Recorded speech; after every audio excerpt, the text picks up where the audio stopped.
آج ہم آپ کو ایسے گمشدہ طیارے کے بارے میں بتاتے ہیں جس کے مسافروں کو دنیا نے مردہ قرار دے دیا تھا، لیکن یہ مسافر تھے اور زندہ رہنے کے لیے اپنے مردہ دوستوں اور ساتھیوں کا گوشت کھانے پر مجبور ہوئے۔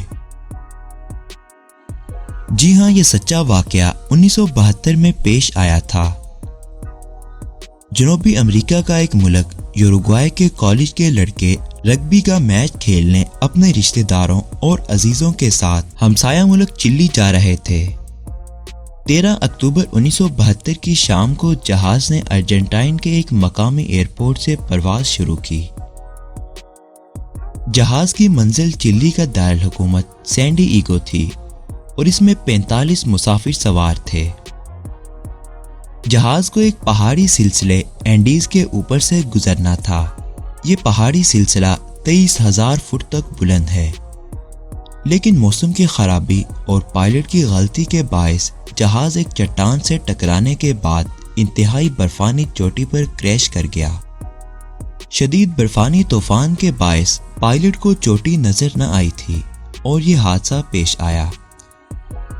خوش قسمتی سے پہاڑوں پر 15 فٹ سے زیادہ برف ہونے کے باعث جہاز کے پرخچے نہ اڑے اور جہاز پھسلتا ہوا چوٹی سے ٹکرانے کے بعد نیچے کی جانب آیا۔ جہاز میں بیٹھے زیادہ تر مسافر محفوظ رہے۔ کنٹرول ٹاور سے جہاز کا رابطہ منقطع ہو چکا تھا اور یہ سمجھ لیا گیا تھا کہ جہاز کو حادثہ پیش آ چکا ہے، لیکن جہاز کی جائے حادثہ کا کسی کو معلوم نہ تھا۔ جہاز کی تلاش شروع کی گئی اور 8-10 دن تک ریسکیو ٹیمیں جہاز کی تلاش کرتی رہیں، لیکن شدید برفانی طوفان کے باعث یہ سمجھ لیا گیا کہ جہاز میں بیٹھے تمام مسافر مر چکے ہیں اور بالآخر جہاز کو گمشدہ کہہ کر تمام مسافروں کو مردہ قرار دے دیا گیا۔ دوسری جانب جہاز پر سوار مسافروں کے پاس کھانے کے لیے کچھ بھی نہ تھا۔ حادثے کے باعث 45 میں سے 16 افراد ہلاک ہو چکے تھے۔ ہلاک شدہ افراد کو جہاز میں سے نکال کر باہر برف میں دفن کر دیا گیا۔ 29 مسافر زندہ بچے تھے، لیکن 5 کی حالت نازک تھی۔ بچ جانے والے مسافروں کے سامنے سب سے بڑا مسئلہ خوراک کا درپیش تھا۔ اس کے علاوہ جہاز کے باہر 15 سے 20 فٹ گہری برف تھی۔ سب سے بڑھ کر 15,000 فٹ کی بلندی پر شدید برفانی طوفان تھا۔ جہاز میں صرف 10 سے 12 چاکلیٹس موجود تھیں اور کھانے والے 29 لوگ۔ یہ 12 چاکلیٹس 8 دن تک کھائی گئیں۔ ٹرانزسٹر کے ذریعے باقی مسافروں کو 9ویں دن علم ہوا کہ انہیں مردہ قرار دے دیا گیا ہے اور ریسکیو ٹیموں نے ان کی تلاش بند کر دی ہے۔